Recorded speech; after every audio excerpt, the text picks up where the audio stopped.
নমস্কার বন্ধুরা, welcome to unicorn. তো বন্ধুরা, এই ভিডিওতে আমরা কথা বলবো চেন্নাই সুপার কিংস বনাম সানরাইজার্স হায়দ্রাবাদ ম্যাচ নিয়ে এবং তারই সঙ্গে কেকেআর রিলেটেড কিছু আপডেটস দিয়ে দেবো। উমরান মালিক নিয়েও কনফার্ম আপডেট চলে এসেছে, তোমাদেরকে সেটাও জানিয়ে দেবো। তো ইন্টারেস্টিং ভিডিও হবে, লাস্ট অব্দি দেখতে থাকো। আমাদের চ্যানেলে প্রথমবার এলে আমাদের চ্যানেলটিকে সাবস্ক্রাইব করে তার পাশের বেল আইকনটাকে অবশ্যই অন করে দিও। তো প্রথমে যদি আমরা কথা বলি চেন্নাই সুপার কিংসকে নিয়ে, তো সানরাইজার্স হায়দ্রাবাদের কাছেও কিন্তু হারলো চেন্নাই সুপার কিংস। টেবিলে 10 নম্বর স্থানে আছে চেন্নাই সুপার কিংস এবং এই মরশুম কিন্তু চেন্নাইয়ের জন্য আমরা বলতে পারি শেষ হয়ে গেল, আর কোনো চান্স দেখছি না। মোটামুটি বলতে পারো যে এই আইপিএলটা কিন্তু এখন 8টা টিমের আইপিএল হয়ে গেল, কারণ রাজস্থান রয়্যালস এবং চেন্নাই সুপার কিংস কিন্তু আইপিএল প্লে অফসে দৌড় থেকে ছিটকে গেল। হায়দ্রাবাদ বা কেকেআরও খুব একটা ভালো জায়গাতে নেই, বাকি 6টা টিম কিন্তু এই মুহূর্তে ভালো জায়গাতে আছে। তো এই মুহূর্তে রাজস্থান রয়্যালস আর চেন্নাই সুপার কিংস দুটো টিমেরই 9 ম্যাচে 4 পয়েন্ট, 5টা করে ম্যাচ পড়ে আছে। 5টা ম্যাচের 5টা জিতলে 14 পয়েন্টে গিয়ে পৌঁছবে। এবং এই দুটো টিমই যেরকম ক্রিকেট খেলছে, পার্টিকুলারলি যেরকম ব্যাটিং করছে, 5টা ম্যাচে 5টা জিতবে, এটা তো ক্রিকেটিং লজিকে মনে হচ্ছে না। তো সেই জায়গাতে দাঁড়িয়ে এবার 14 পয়েন্টে যদি চলেও যায়, 5টা ম্যাচে 5টা জিতেও, তারপরও এখন অব্দি যেরকম আইপিএল যাচ্ছে, লাস্ট ইয়ার হয়েছিল আরসিবি 14 পয়েন্ট নিয়ে কোয়ালিফাই করেছে, আইপিএলে 14 পয়েন্ট নিয়ে কোয়ালিফিকেশন হয়, বাট এই মরশুম মনে হচ্ছে সেটা টাফ আছে। 16 পয়েন্ট তো লাগবে, যেভাবে এগোচ্ছে সেটাই মনে হচ্ছে, কারণ অলরেডি 3টে টিম 12 পয়েন্টে আছে, 3টে টিম 10 পয়েন্টে আছে, সেখান থেকে হয়তো 16 পয়েন্ট লাগবে। এবং সেই জায়গাতে দাঁড়িয়ে চেন্নাই এবং রাজস্থানের মরশুম মোটামুটি শেষ হয়ে গেল আমরা বলতে পারি। এবার মানে বিশাল বড় চেন্নাই সুপার কিংস সমর্থক আর আশা করবে না এখান থেকে সিএসকে কোয়ালিফাই করবে। তো কি রং হলো সিএসকে এর জন্য? What went wrong for CSK? I think এই মরশুমে ব্যাটিংয়ে সিএসকে কে ডুবিয়েছে। যে কটা ম্যাচ সিএসকে হেরেছে, ব্যাটিংই কিন্তু ব্যর্থ হয়েছে। আগেই বলেছে যে এই পিচে 180 করা দরকার, সেখানে চেন্নাই 160 করেছে। যেখানে 200 করা দরকার সেখানে 180, যেখানে 220 করা দরকার সেখানে 200 করেছে। এবং আজকের ম্যাচেও চেন্নাই 180 করার মতো একটা পিচে 154 রান করেছে। এবং আমার তো মনে হয় চেন্নাই সুপার কিংসের বোলিং বেশ ভালোই করেছে। তোমার খালিল আহমেদ বেশিরভাগ ম্যাচেই নতুন বলে উইকেট নিয়েছে, নূর আহমেদ মিডিলে পুরো কন্ট্রোল করেছে। পাথিরানা হয়তো সেই লেভেলের টুর্নামেন্ট না গেলেও খুব একটা খারাপ বোলিংও করেনি ডেথে, একটা দুটো ম্যাচ বাদ দিয়ে দিলে। সেখানে কিন্তু তারপরও চেন্নাই সুপার কিংসের এই জায়গায় থাকার মেন কারণ ব্যাটিং গোটা আইপিএল জুড়েই কিন্তু চেন্নাইয়ের চলেনি। আজকের ম্যাচের কথা বললে আজকেও কিন্তু একদম প্রথম বলেই শেখ রশিদ আউট হয়ে যায়, তবে ওটা মোহাম্মদ সামির একটা পারফেক্ট ডেলিভারি ছিল। এবং দেন স্যাম কারেন আসে 3 নম্বরে, তার ব্যাটিংও চলেনি। স্যাম কারেন টোটালি ফ্লপ গিয়েছে আজকের ম্যাচে, তার ইনক্লুশনটা। আয়ুষ মাত্রে কিন্তু 30 রান করে। দেখো ভাই, এই মরশুমে আমার মনে হয় সিএসকে সব থেকে বড় আবিষ্কার হতে পারে কিন্তু আয়ুষ মাত্রে। এবং আজকে 30 রান করেছে, বাট এইটুকু রানের মধ্যে আমাকে কিন্তু আয়ুষ মাত্রে তার ফ্যান বানিয়ে নিয়েছে, যেই লেভেলের ক্লাস দেখিয়েছে। এবং বাকি তার পরের কথা বলতে গেলে রবীন্দ্র জাদেজা 4 নম্বরে আসে, সেও চলে না। ডিওল্ট ব্রেভিস, তার দিকে নজর ছিল। আমার তো মনে হয়েছিল যে এই প্লেয়ারটা বাকি মরশুমে সিএসকের জন্য গেম চেঞ্জার হলেও হতে পারে। এবং আগের দিন তাকে দেখতে পাইনি, আজকে দেখলাম যথেষ্ট ভালো খেললো। পরপর উইকেট পড়ে যাওয়ার জন্য একটুখানি সময় নিচ্ছিল, তবে যেই সময় অ্যাক্সেলারেট করতে শুরু করেছিল 4-6 মারে পরপর 2 ওভারের মধ্যে, আই থিঙ্ক সেই সময়ই কিন্তু ডিওল্ট ব্রেভিস আউট হয়ে যায় কামিন্দো মেন্ডেসের একটা অসাধারণ ক্যাচে, যেটা এই মরশুমের ক্যাচ অফ দ্য টুর্নামেন্টে হতে পারে। ব্রিলিয়ান্ট ক্যাচ ছিল। কিন্তু তারপর থেকে কেউ আর সিএসকের ইনিংসটাকে মানে টানতেই পারেনি। সেই জায়গাতে দাঁড়িয়েও সিএসকে 175-180 করতে পারতো যখন ব্রেভিস আউট হলো। দেন শিবম দুবে 9 বলে 12 করে আউট হয়, দীপক হুডা 21 বলে 22 লাস্ট অব্দি থাকে, বাট সেরকম কাজের কাজ কিছু করেনি। এবং মহেন্দ্র সিং ধোনি 10 বলে 6। তো এবার ধোনিকে কিন্তু সিদ্ধান্ত নিতে হবে যে ধোনিকে কি আর কন্টিনিউ করা উচিত, কারণ সিএসকের ইতিহাসে যে রেকর্ডগুলো হয়নি সেই রেকর্ডগুলো এই বছর হচ্ছে। সব থেকে বেশি ম্যাচ হারের রেকর্ড টানা, চিপকে এতগুলো ম্যাচ টানা হারের রেকর্ড। এবং আমরা দেখেছি 17 বছর বাদে আরসিবি এসে সিএসকে কে চিপকে হারিয়েছে, 15 বছর বাদে দিল্লি চিপকে সিএসকে কে হারিয়েছে, কলকাতাও সিএসকে কে চিপকে গিয়ে হারিয়েছে। যদিও সেটা কেকেআর এর জন্য কোনো রেকর্ড নয়, কারণ কেকেআর আগেও হারিয়েছে, 2023-এও হারিয়েছে। বাট আজকে কিন্তু সানরাইজার্স হায়দ্রাবাদ প্রথমবারের জন্য চিপকে কিন্তু জয় পেল, সেটাও কিন্তু একটা রেকর্ড। মানে এতগুলো খারাপ রেকর্ড। দেখো ধোনির কিছু করার নেই, ধোনির ব্যাটও চলছে না। একটা ম্যাচে ধোনির ব্যাট চলেছে, সিএসকে জিতেছে লখনউয়ের এগেনস্টে। বাকি ম্যাচগুলোয় বাকি ব্যাটসম্যানেরাও ব্যর্থ হচ্ছে, কিন্তু বাকিদের সঙ্গে তো আর মহেন্দ্র সিং ধোনির তুলনা চলে না, যেই মানুষটা ভারতকে 3টা আইসিসি ট্রফি জিতিয়েছে অ্যাজ এ ক্যাপ্টেন এবং সিএসকের হয়ে এই সাম্রাজ্যটা গড়ে তুলেছিল।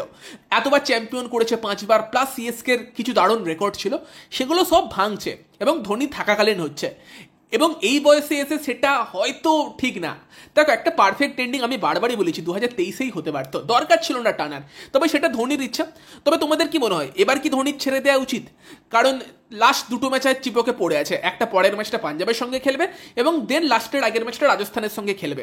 সেরকম কোনো একটা ম্যাচে কিন্তু চিপকেই হয়তো ধোনির শেষ করা উচিত, কারণ চেন্নাইকে আবার নতুন করে তৈরি হতে হবে, এইভাবে চলবে না এবং নতুন ভাবনা চিন্তা আনতে হবে। আয়ুষ মাত্রের মতো প্লেয়ারকে পেয়েছে, ধোনির জায়গায় ভান্স বেদি যে প্লেয়ারটা আছে দিল্লি প্রিমিয়ার লিগে কিন্তু ভালো খেলেছে এবং দিল্লি প্রিমিয়ার লিগ থেকে আমরা দেখেছি প্রিয়ান সারিয়া বলো, প্রিন্স যাদব বলো বা দিগ্বেশ রাঠি, যারা কিন্তু এসেছে তারা ভালো করছে।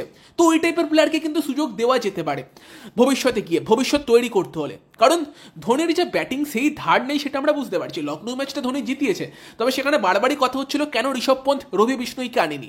ধোনিও সেই সময় শিবম দুবেকে বলেছিল তুমি লাস্ট অব্দি ব্যাটিং করো, তাহলে স্পিনার আসবে না, বিষ্ণুই আসবে না। মানে ধোনিরও সেই নিজের উপর কনফিডেন্সটা নেই। তবে দেখো পুরোটাই at the end of the day ধোনির উপর। But as a fan, Chennai Super Kings fan, তোমাদের কি বক্তব্য? যারা ধোনি ফ্যান তাদের কি বক্তব্য আমি শুনতে চাইছি, কমেন্টে জানিও। বাকি কিন্তু ম্যাচটা জমে গেছিল একটু উইকেট পরপর পড়ে যাওয়াতে। শুরুতেই অভিষেক শর্মা 0 রানে আউট হয়, দেন ট্রাভিস হেডকে অংশুল কম্বোজ বোল্ড করে, পাওয়ার পেতে খুব বেশি রান হয়নি, তারপর ক্লাসিন আউট হয়ে যায়। সেখান থেকে কিন্তু চেন্নাই ম্যাচে ফিরতে পারত। তবে সেই জায়গাতে ধোনির ক্যাপ্টেন্সি নিয়েও প্রশ্ন উঠবে যে দরকার কি ছিল ওই জায়গাতে স্যাম কারেনকে আনার, কারণ Sam current 6th bowling option এবং ওই জায়গাতে হয়তো চেপে ধরার দরকার ছিল যেখানে স্যাম কারেন আসে এবং 2 ওভারে 25 দিয়ে যায়। ওখানে কিন্তু হায়দ্রাবাদ ম্যাচের কন্ট্রোল কিছুটা পায়, যদিও তারপর ঈশান কিষান এবং অনিকেত ভার্মা আউট হবার পর ম্যাচে ফিরতে পারতো তোমার সিএসকে, তবে সেটা ফিরতে দেয় না। কামিন্দু মেন্ডিস এবং নীতিশ কুমার রেড্ডি তারা ম্যাচ ফিনিশ করে দেয়। ধোনি গুরুত্বপূর্ণ সময় আমরা দেখি একটা বলও মিস করে ওয়াইড হয়ে 4 হয়ে যায়, যেটাও হয়তো আটকানো উচিত ছিল। সেখান থেকেও প্রেসার রিলিজ হয়। গুরুত্বপূর্ণ সময় নূর আহমেদ নো বল করছিল, বাউন্ডারি খাচ্ছিল এবং কিছুই লাস্ট অব্দি যায়নি ঠিকঠাক সিএসকে এর জন্য। এবং সেই জন্য প্রায় একটা কমফোর্টেবল জয় তোমার 8 বল বাকি থাকতেই তুলনায় হায়দ্রাবাদ, এবং হায়দ্রাবাদ কিন্তু টিকে রইল এখনো আইপিএলে, বিদায় হয়ে গেল কিন্তু চেন্নাই সুপার কিংসের। তো তোমাদের মতামত জানিও।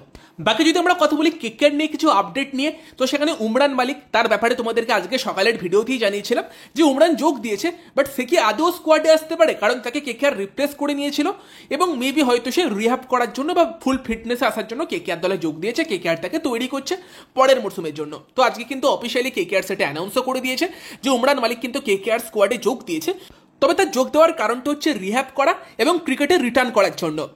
মানে কলকাতা নাইট রাইডার্স ক্যাম্পের সঙ্গে থেকে কোচেদের সঙ্গে কাজ করে সে কিন্তু নিজের ফুল ফিটনেসে আর কি ফিরতে চাইছে এবং আর কি ক্রিকেটের জন্য রেডি হতে চাইছে। এবং এটা বোঝা যাচ্ছে যে কলকাতা নাইট রাইডার্সে তাকে নিয়ে কিন্তু লং টার্ম প্ল্যানিং আছে। যেরকম চেতন সাকারিয়াকে কেকেআর ডেকে নিয়েছিল, তোমার মরশুমের শুরুতেই জানিয়েছিলাম যে সেই ইঞ্জুরির জন্য বাইরে হয়ে গিয়েছিল, তাকে ভরত অরুণ আবার ডেকে নিয়েছে এবং উমরান ছিটকে যাওয়াতে তাকে স্কোয়াডেও নিয়ে নিয়েছিল। সেরকমই উমরানকেও ডেকে নিয়েছে বাকি মরশুমের জন্য। সে টিমের সঙ্গে থাকবে অ্যাজ এ নেট বোলার, সাথে সাপোর্ট স্টাফদের সঙ্গে কাজ করবে। সে কিন্তু অফিসিয়ালি কেকেআর স্কোয়াডে যোগ দিচ্ছে না, মানে এই মরশুমে কেকেআর হয়ে তাকে আমরা খেলতে দেখবো না, বাট কেকেআর তাকে সিওরলি রিটেন করবে পরের মরশুমের জন্য। এবং আমি এই কমেন্ট পেয়েছি সকালের ভিডিওতে যে প্রবলেম তো ব্যাটিং, উমরান এসে কি করবে। দেখো উমরান মালিক এমন একটা ট্যালেন্ট না, যে ট্যালেন্ট খুব রেয়ার।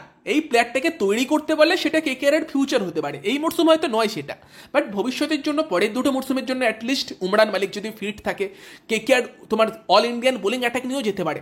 তোমার নতুন বলে হর্ষিত রানা, বৈভব আরোরা, মিডলে কিন্তু উমরান মালিকের মতো একটা হিট দ্য ডেগ ওই রকম গতির বোলার, দারুণ একটা ইন্ডিয়ান বোলিং অ্যাটাকও হতে পারে, ফাস্ট বোলিং অ্যাটাক। ফলে উমরান মালিক ভালো প্লেয়ার, গতি আছে, তার লাইন লেন্থ নিয়ে একটু প্রবলেম হয়, সেটা নিয়ে কাজ করা দরকার এবং সেই নিয়ে কাজ করার জন্য হয়তো ভরত অরুণের থেকে বেটার অপশন আর পাবে না। সঙ্গে যদি ব্রাভোর থেকে একটু স্লোয়ার বলগুলো শিখে নিতে পারে, সেটাও তাকে অনেক হেল্প করবে। তো সেখানে ওভারঅল ভবিষ্যৎ প্ল্যানিং এর জন্য কিন্তু উমরান মালিক একটা গুরুত্বপূর্ণ সদস্য এবং সে কিন্তু তোমার রিহ্যাবের জন্যই বর্তমানে কেকেআর টিমে যোগ দিয়েছে। বাকি মরশুমে তাকে আমরা খেলতে দেখতে পাবো না, বাট সে কেকেআর দলের সঙ্গে থাকবে। বাকি কলকাতা নাইট রাইডার্স এর আপডেট নিয়ে কথা বললে, প্র্যাকটিস আপডেট নিয়ে, সেখানে কিন্তু রবমান পাওয়েলকে রীতিমতো প্র্যাকটিস করতে দেখা গিয়েছে শেষ 2 দিন ধরে। এবং সেখানে প্রশ্ন এটাই যাচ্ছে তাহলে কি রবমান পাওয়েল ফাইনালি কেকেআর টিমে আসবে। দেখো যদি আমরা প্র্যাকটিস থেকে বলি, সেখানে কিন্তু রীতিমতো চান্স লাগছে। বাকি তো ম্যাচের আগে কি সিদ্ধান্ত নেয় কোচ ক্যাপ্টেন মিলে সেটা দেখতে হবে, বাট রবমান পাওয়েলকে কিন্তু রীতিমতো অ্যাক্টিভ লেগেছে প্র্যাকটিসে লাস্ট 2 দিন ধরে। ইভেন নরকিয়াকেও লেগেছে। এবার যদি অ্যান্ড্রিক নরকিয়া, রবমান পাওয়েল দুজনেই প্লেইং 11-এ ঢোকে, তাহলে রিপ্লেস করবে কাকে? সুনীল নারায়ণ তো খেলবেই, বাকি একটা বিদেশি কি হবে? তাহলে কি গুরবাস চলে যাচ্ছে, তার মানে লুবনিতকে আনতে হবে, আর নয়তো রাসেলকে ড্রপ করছে। মঈন কি তাহলে খেলবে না? হ্যাঁ হতে পারে, মঈনের জায়গাতেই অ্যান্ড্রিক নরকিয়া আসতে পারে। বাকি আরেকটা বিদেশিকে ড্রপ হয়, সেই দিকে নজর থাকবে যদি পাওয়েল আসে। বাকি যে পিচটা দেখছিলাম ওটা গুজরাট ম্যাচেরই পিচ বলা হচ্ছে, বাট একটু হালকা সবুজ সবুজ আছে এবং আগের দিন কেকেআর স্পিনাররা কিন্তু উইকেট নেয়নি, তবে হিট দ্য ডেক বোলিং করলে ওই পিচে সুবিধা পাওয়া যাচ্ছিল, যেটা প্রসিদ্ধ কৃষ্ণ করে দেখিয়েছে। ফলে মেবি কিন্তু এই টাইপের পিচে অ্যান্ড্রিক নরকিয়া তোমার গুরুত্বপূর্ণ ভূমিকা নিলেও নিতে পারে, সেই দিকে নজর থাকবে। নরকিয়া এলেও কিন্তু খুব একটা খারাপ চয়েস হয়তো হবে না। এবং সেখানে কিন্তু এক্সট্রা পেসটা কেকেআরের কাজে আসতে পারে। দেখা যাক সেখানে কেকেআরের কি প্ল্যানিং থাকে, যেটা বোঝা যাচ্ছে যে তোমার যদি ব্যাটিং না চলে, তোমার 9 অব্দি ব্যাটিং থাকুক 10 অব্দি ব্যাটিং থাকুক চলবে না, আর যদি ব্যাটিং চলে 6-7 অব্দি ব্যাটিং থাকলেই সেই ব্যাটিং জেতাতে পারে। সেখানে দেখা যাক টপ অর্ডারের উপর বড় দায়িত্ব থাকবে। আমি তো চাই রাহানে ওপেন করুক, আংক্রিস টপ 3-তে খেলুক, বাকিটা দেখা যাক। তো এই আপডেটগুলোই তোমাদেরকে এই ভিডিওতে দেওয়ার ছিল। ভিডিওটা ভালো লাগলে ভিডিওটাকে লাইক করে দিও, শেয়ার করে দিও, আমাদের চ্যানেলে প্রথমবার এলে আমাদের চ্যানেলটিকে সাবস্ক্রাইব করে তার পাশের বেল আইকনটাকে অন করে দিও। তো চলো এই ভিডিওতে এই পর্যন্তই, টাটা বাই বাই।